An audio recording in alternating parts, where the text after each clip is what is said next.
The unkept vow. So my question to us today is, what vow have you and I made to God that we have yet to keep? Is your word worth anything?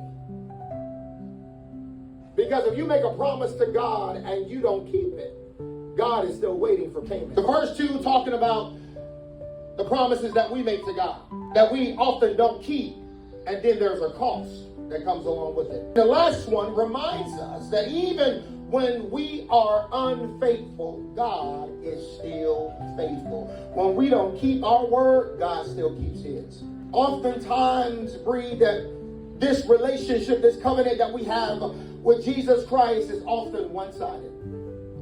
He does his part, but we negate ours.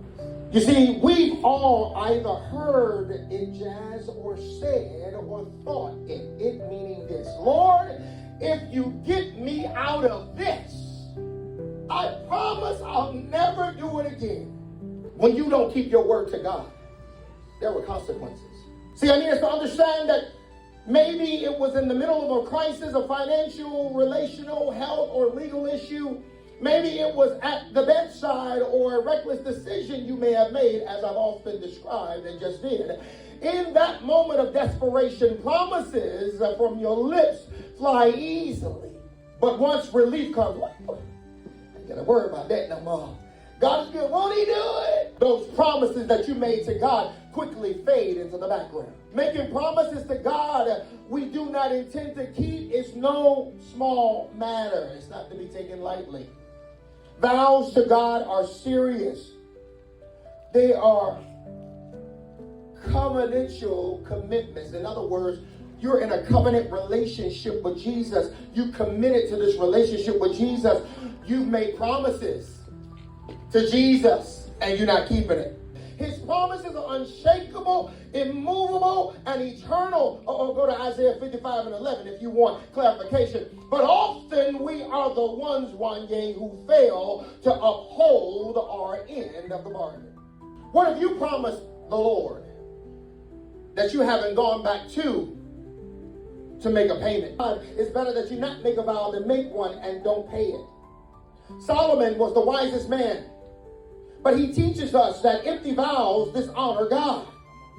It is better to say nothing at all than to make a vow and break it. Tell your neighbor, don't break your word. God always keeps his word. I told you in 2 Timothy 2:13 that he will remain faithful even when we're not faithful, even when we falter. Minister Brittany, God is unwavering in his character. He cannot and will not. He cannot and will not. He cannot and will not lie. Every promise that he makes, Lori, we can stand on. You need Bible to back that up. Go to Numbers 23:19. You will see what I'm talking about. You see, I need you to understand that Israel reportedly broke their covenant with God, not once, not twice, but repeatedly. Israel was so unfaithful to God that God gave us a biblical example of a poor man, a prophet, who had to suffer with a wife that was a harlot, that every night she went and slept with multiple men, as an example of Israel cheating on God, and Hosea had to suffer through that. You see, this message, Kevin, is a wake-up call for all of us, and I ask you again, what vow have you made to God that remains unkept?